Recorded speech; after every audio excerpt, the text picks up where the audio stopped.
के भिखारी की मोटिवेशनल कहानी। एक था भिखारी, रेल सफर में भीख मांगने के दौरान एक सूट बूट पहने सेठ जी उसे दिखे। उसने सोचा कि यह व्यक्ति बहुत अमीर लगता है, इससे भीख मांगने पर यह मुझे जरूर अच्छे पैसे देगा। वह उस सेठ से भीख मांगने लगा। भिखारी को देखकर उस सेठ ने कहा, तुम हमेशा मांगते ही हो या कभी किसी को कुछ देते भी हो? भिखारी बोला, साहब मैं तो भिखारी हूँ, हमेशा लोगों से मांगता ही रहता हूँ। मेरी इतनी औकात कहाँ की किसी को कुछ दे सकूं? सेठ, जब किसी को कुछ दे नहीं सकते तो तुम्हें मांगने का भी कोई हक नहीं है। मैं एक व्यापारी हूँ और लेन देन में ही विश्वास करता हूँ। अगर तुम्हारे पास मुझे कुछ देने को हो तभी मैं तुम्हें बदले में कुछ दे सकता हूँ। तभी वह स्टेशन आ गया जहाँ पर उस सेठ को उतरना था। वह ट्रेन से उतरा और चला गया। इधर भिखारी सेठ की कही बात के बारे में सोचने लगा। सेठ के द्वारा कही गई बात उस भिखारी के दिल में उतर गई।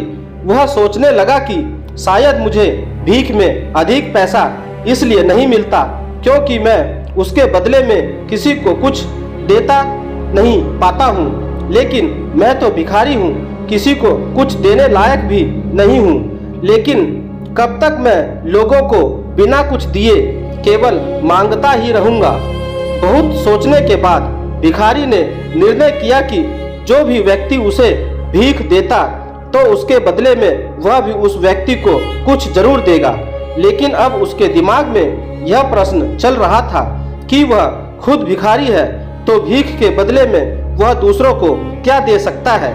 इस बात को सोचते हुए दिन भर गुजर गए, लेकिन उसे अपने प्रश्न का कोई उत्तर नहीं मिला। दूसरे दिन जब वह स्टेशन के पास बैठा हुआ था तभी उसकी नजर कुछ फूलों पर पड़ी जो स्टेशन के आसपास पौधों पर खिल रहे थे। उसने सोचा, क्यों ना मैं लोगों को भीख के बदले कुछ फूल दे दिया करूं। उसको अपना यह विचार अच्छा लगा और उसने कहा, वहां से कुछ फूल तोड़ लिए। वह ट्रेन में भीख मांगने पहुंचा। जब भी कोई उसे भीख देता तो उसके बदले में वह भीख देने वाले को कुछ फूल दे देता।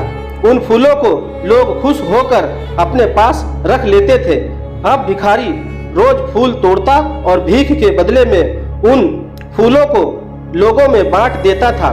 कुछ ही दिनों में दोस्तों, अगर आपको मेरी यह कहानी अच्छी लग रही है तो कृपया करके मेरे चैनल को सब्सक्राइब जरूर करें। उसने महसूस किया कि अब उसे बहुत अधिक लोग भीख देने लगे हैं। वह स्टेशन के पास के सभी फूलों को तोड़ लाता था। जब तक उसके पास फूल रहते थे तब तक उसे बहुत से लोग भीख देते थे, लेकिन जब फूल बांटते बांटते खत्म हो जाते तो उसे भीख भी नहीं मिलती थी। अब रोज ऐसा ही चलता रहा। एक दिन जब वह भीख मांग रहा था तो उसने देखा कि वही सेठ ट्रेन में बैठे हैं जिसकी वजह से उसे भीख के बदले फूल देने की प्रेरणा मिली थी। वह तुरंत उस व्यक्ति के पास पहुंच गया और भीख मांगते हुए बोला, आज मेरे पास आपको देने के लिए कुछ फूल हैं, आप मुझे भीख दीजिए, बदले में मैं आपको कुछ फूल दूंगा। सेठ ने उसे भीख के रूप में कुछ पैसे दे दिए और भिखारी ने कुछ फूल उसे दे दिए।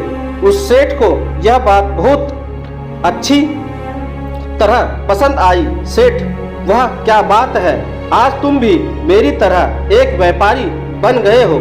इतना कहकर फूल लेकर वह सेठ स्टेशन पर उतर गया। लेकिन उस सेठ द्वारा कही गई बात एक बार फिर से उस भिखारी के दिल में उतर गई। वह बार बार उस सेठ के द्वारा कही गई बात के बारे में सोचने लगा और बहुत खुश होने लगा। उसकी आंखें अब चमकने लगी। उसे लगने लगा कि अब उसके हाथ सफलता की वह चाबी लग गई है जिसके द्वारा वह अपने जीवन को बदल सकता है। वह तुरंत ट्रेन से नीचे उतरा और उत्साहित होकर बहुत तेज आवाज में ऊपर आसमान की ओर देखकर बोला, मैं भिखारी नहीं हूँ, मैं तो एक व्यापारी हूँ। मैं भी उस सेठ जैसा बन सकता हूँ, मैं भी अमीर बन सकता हूँ। लोगों ने उसे देखा तो सोचा कि शायद यह भिखारी पागल हो गया है, दोस्तों मेरे चैनल को सब्सक्राइब जरूर कर लें, ऐसी ही कहानियाँ और मैं आपके लिए लाता रहूँगा। अगले दिन से वह भिखारी उस स्टेशन पर फिर कभी नहीं दिखा। 1 वर्ष बाद इसी स्टेशन पर 2 व्यक्ति सूट बूट पहने हुए यात्रा कर रहे थे। दोनों ने एक दूसरे को देखा तो उनमें से एक ने दूसरे को हाथ जोड़कर प्रणाम किया और कहा, क्या आपने मुझे पहचाना सेठ? नहीं तो शायद हम लोग पहली बार मिल रहे हैं। भिखारी, सेठ जी आप याद कीजिए, हम पहली बार नहीं बल्कि तीसरी बार मिल रहे हैं। सेठ, मुझे याद नहीं आ रहा है, वैसे हम पहले 2 बार कब मिले थे? अब पहला व्यक्ति मुस्कुराया और बोला, हम पहले भी 2 बार इसी ट्रेन में मिले थे।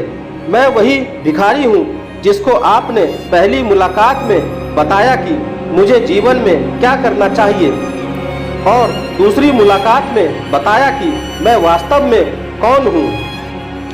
नतीजा यह निकला कि आज मैं फूलों का एक बहुत बड़ा व्यापारी हूँ और इसी व्यापार के काम से दूसरे शहर जा रहा हूँ।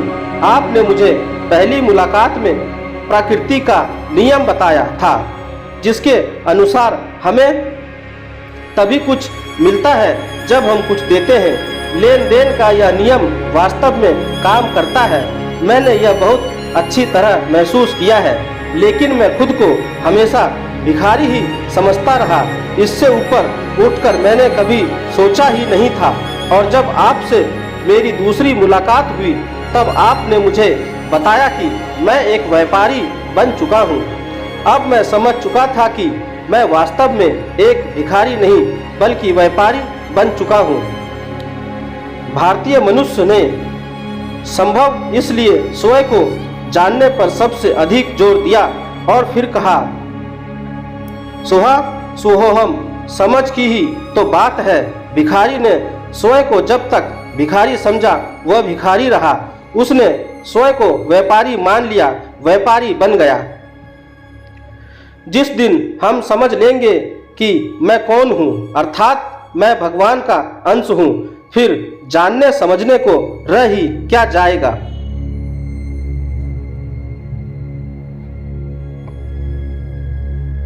दोस्तों, आपको मेरी यह कहानी कैसी लगी, आप मुझे मेरे कमेंट बॉक्स में जाकर मुझे बता सकते हैं।